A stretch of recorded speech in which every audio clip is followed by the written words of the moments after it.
Welcome to Paul's Funhouse, with a wild and weird abound. From the serious to the paranormal, there's no telling what you'll find. Hosted by Paul and friends, they'll take you on a wild ride through the realms of the unknown and the mysteries that hide. So come on in and take a seat, get ready for a show where anything can happen and the energy will flow. Welcome to the Funhouse, where the topics change and the lights are bright. It's a one-of-a-kind experience that will keep you up all night. So join Paul and friends and let the good times roll in the world of the Funhouse, where anything goes. Let's go. Oh, oh, oh.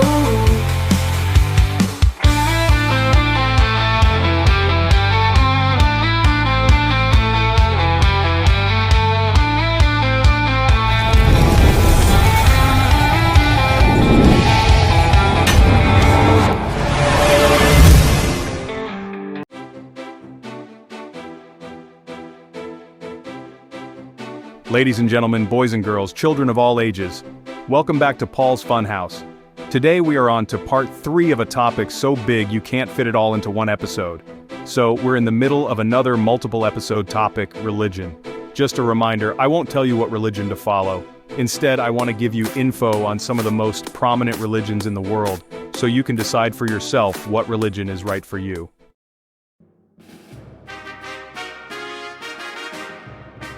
Today we are covering some mythology that is also religion. Kicking us off is Celtic mythology. Celtic mythology is the body of myths belonging to the Celtic peoples. Like other Iron Age Europeans, Celtic peoples followed a polytheistic religion, having many gods and goddesses. The mythologies of continental Celtic peoples, such as the Gauls and Celtiberians, did not survive their conquest by the Roman Empire, the loss of their Celtic languages, and their subsequent conversion to Christianity. Only remnants are found in Greco-Roman sources and archaeology. Most surviving Celtic mythology belongs to the insular Celtic peoples, the Gaels of Ireland and Scotland, and the Celtic Britons of Western Britain and Brittany. They preserve some of their myths in oral lore, which were eventually written down by Christian scribes in the Middle Ages. Irish mythology has the most significant written body of myths, followed by Welsh mythology. The supernatural race called the Tuatha De Danann is believed to be based on the main Celtic gods of Ireland, while many Welsh characters belong either to the plant Dawn, children of Dawn, or the plant Lir, children of Lir. Some figures in insular Celtic myth have ancient continental parallels. Irish Lug and Welsh Lu are cognate with Lugus, Goibniu and Gofannon with Gobanos, Macan and Mabon with Maponos, and so on. One familiar figure is the sovereignty goddess, who represents the land and bestows sovereignty on a king by marrying him. The otherworld is a common motif, a parallel realm of supernatural races that some mythical heroes visit. Celtic myth influenced later Arthurian legend. Irish mythology is the largest surviving branch of Celtic mythology. It was initially passed down orally in the prehistoric era. Many myths were later written down in the early medieval era by Christian scribes who modified and Christianized them to some extent. The myths are conventionally grouped into cycles.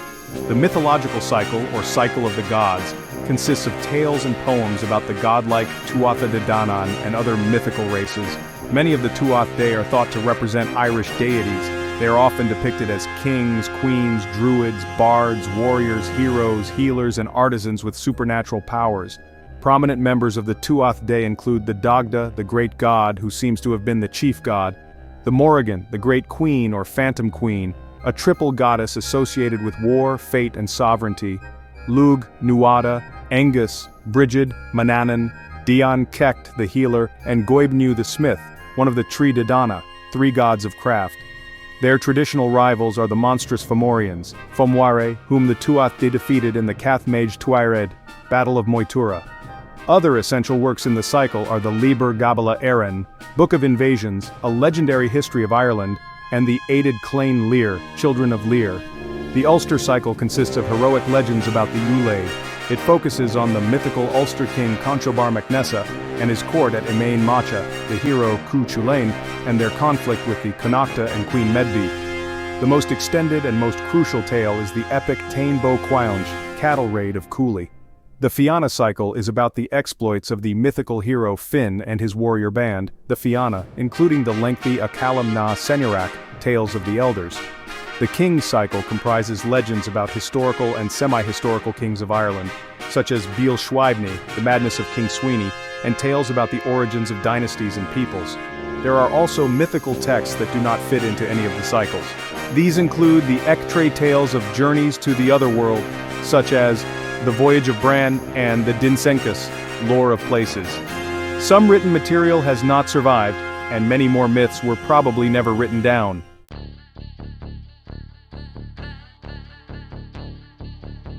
Next on our list is Norse mythology. Norse, Nordic, or Scandinavian mythology is the body of myths belonging to the North Germanic peoples, stemming from Old Norse religion and continuing after the Christianization of Scandinavia and into the Nordic folklore of the modern period.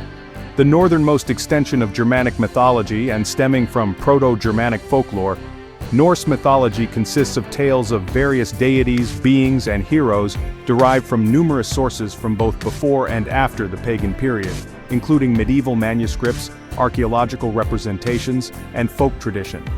The source texts mention multiple gods, such as the thunder god Thor, the raven-flanked god Odin, the goddess Freyja, and numerous other deities. Most of the surviving mythology centers on the plights of the gods and their interaction with several other beings, such as humanity and the Jotnar, beings who may be friends, lovers, foes, or family members of the gods. The cosmos in Norse mythology consists of 9 worlds that flank a central sacred tree, Yggdrasil. Units of time and elements of the cosmology are personified as deities or beings. Various forms of a creation myth are recounted, where the world is created from the flesh of the primordial being Ymir, and the first 2 humans are Ask and Embla.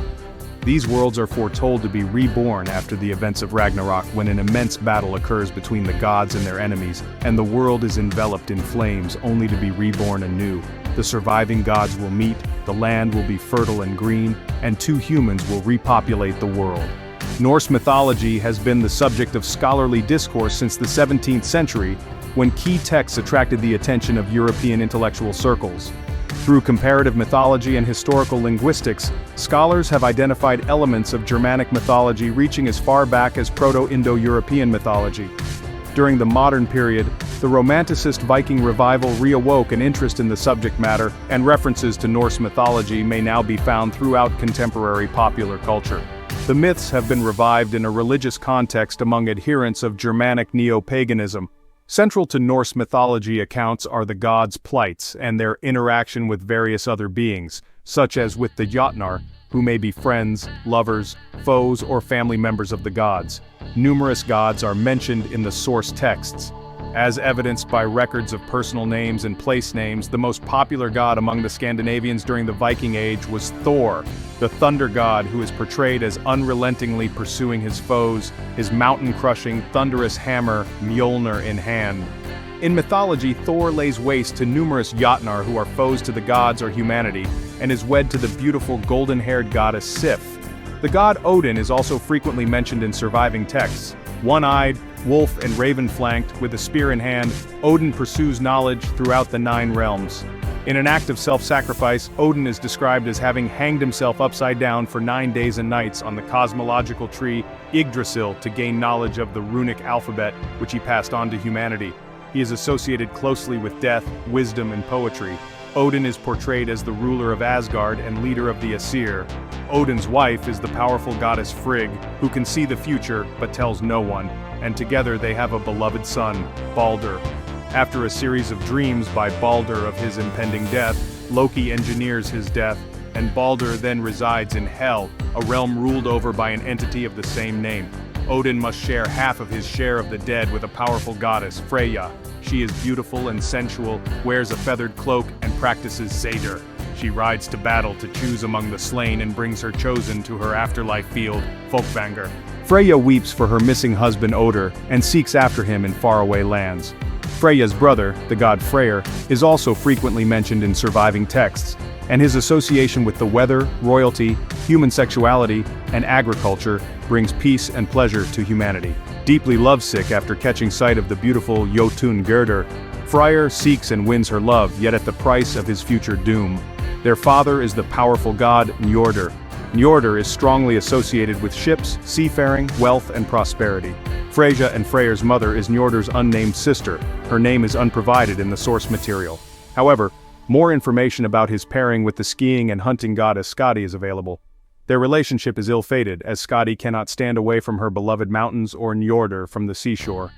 Freyja, Freyr, and Njordr form a portion of gods known as the Vanir. While the Aesir and the Vanir retain distinct identification, they came together due to the Aesir-Vanir War. While they receive less mention, numerous other gods and goddesses appear in the source material. Some of the gods heard less of include the apple-bearing goddess Idun and her husband, the skaldic god Bragi, the gold-toothed god Heimdallr, born of 9 mothers, the ancient god Tyr, who lost his right hand while binding the great wolf Fenrir, and the goddess Gefjon, who formed modern-day Zealand, Denmark. Various beings outside of the gods are mentioned. Elves and dwarfs are commonly mentioned and appear connected, but their attributes are vague, and the relation between them is ambiguous. Elves are described as radiant and beautiful, whereas dwarfs often act as earthen smiths. A group of beings described as Jotnar, Thursar, and trolls in English, these are all often glossed as giants, frequently appear. These beings may either aid, deter, or take their place among the gods. The Norns, Disir, and Valkyries above also receive frequent mention. While their functions and roles may overlap and differ, all are collective female beings associated with fate. In Norse cosmology, all beings live in 9 worlds that center around the cosmological tree, Yggdrasil. The gods inhabit the heavenly realm of Asgard, whereas humanity inhabits Midgard, a region in the center of the cosmos. Outside of the gods, humanity, and the Jotnar, these 9 worlds are inhabited by beings, such as elves and dwarfs. Travel between the worlds is frequently recounted in the myths, where the gods and other beings may interact directly with humanity. Numerous creatures live on Yggdrasil, such as the insulting messenger squirrel Ratatoskr and the perching hawk Vedrfolnir. The tree itself has 3 primary roots, and at the base of one of these roots live the Norns, female entities associated with fate. Elements of the cosmos are personified, such as the sun, Sol, a goddess, the moon, Mani, a god, and earth, Jord, a goddess, as well as units of time such as day, Dagr, a god, and night, Natt, a Jotun. The afterlife is a complex matter in Norse mythology. The dead may go to the murky realm of Hel, a realm ruled over by a female being of the same name, may be ferried away by Valkyries to Odin's martial hall Valhalla, or may be chosen by the goddess Freyja to dwell in her field Folkvangr. The goddess Ran may claim those who die at sea, and the goddess Gefjon is said to be attended by virgins upon their death. Texts also refer to reincarnation. Time itself is presented between cyclic and linear, and some scholars have argued that cyclic time was the original format for mythology. Various forms of a cosmological creation story are provided in Icelandic sources, and references to a future destruction and rebirth of the world, Ragnarok, are frequently mentioned in some texts.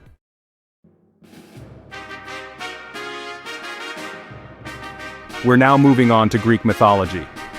Greek mythology is the body of myths initially told by the ancient Greeks and a genre of ancient Greek folklore, which is today absorbed alongside Roman mythology into the broader designation of classical mythology.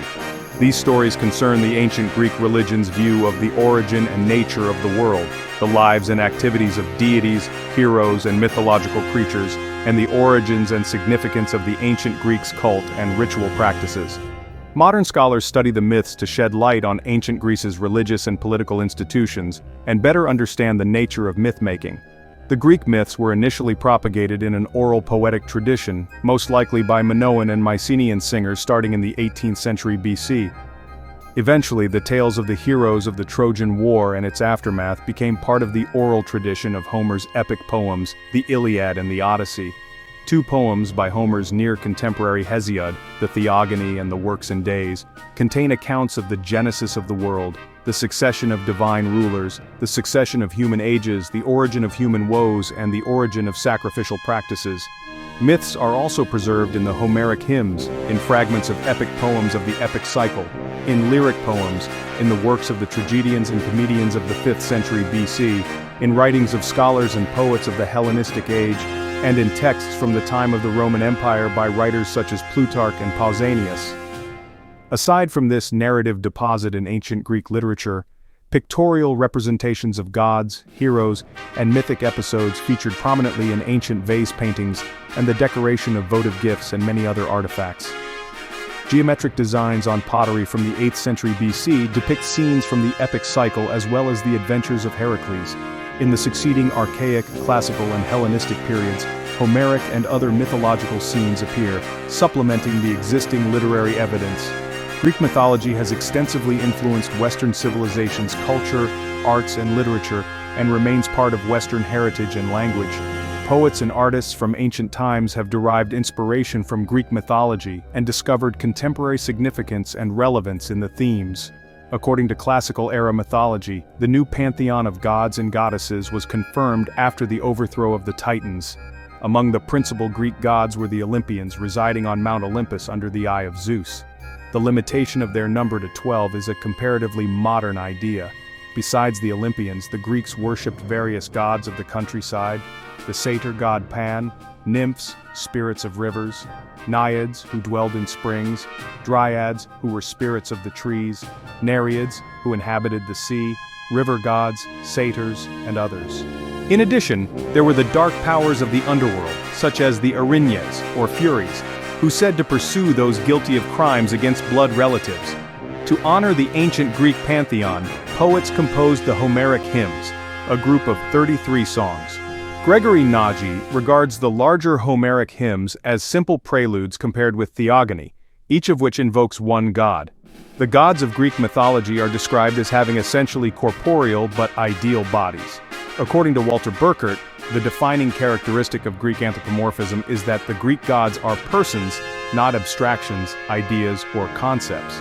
Regardless of their underlying forms, the ancient Greek gods have many fantastic abilities. Most significantly, they are not affected by disease and can be wounded only under highly unusual circumstances. The Greeks considered immortality as the distinctive characteristic of their gods. This immortality and unfading youth were ensured by the constant use of nectar and ambrosia, by which the divine blood was renewed in their veins. Each god descends from their genealogy, pursues differing interests, has a particular area of expertise, and is governed by a unique personality. However, these descriptions arise from an assortment of archaic local variants, which do not always agree. When these gods are called upon in poetry, prayer, or cult, they are referred to by a combination of their name and epithets that identify them by these distinctions from other manifestations of themselves, like Apollo Musaget's, Apollo as leader of the Muses. Alternatively, the epithet may identify a particular and localized aspect of the god, sometimes considered ancient during the classical epic of Greece. Most gods were associated with specific aspects of life. For example, Aphrodite was the goddess of love and beauty, Ares was the god of war, Hades was the ruler of the underworld, and Athena was the goddess of wisdom and courage. Some gods, such as Apollo and Dionysus, revealed complex personalities and mixtures of functions, while others, such as Hestia, literally hearth, and Helios, literally sun, were little more than personifications. The most impressive temples tended to be dedicated to a limited number of gods, who were the focus of prominent pan-Hellenic cults. It was, however, typical for individual regions and villages to devote their cults to minor gods. Many cities also honored the more well-known gods with unusual local rites and associated strange myths unknown elsewhere.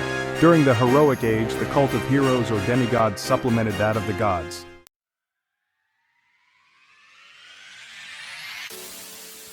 That will do it for this episode of Paul's Funhouse on Religion.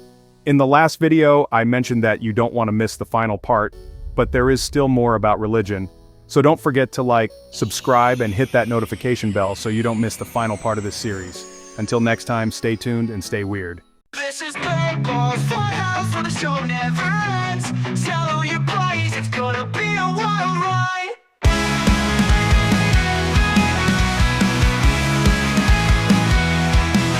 Join us next time for more fun and games. Like and subscribe and spread the word. Tell all your friends and get your tickets now to Paul's Funhouse.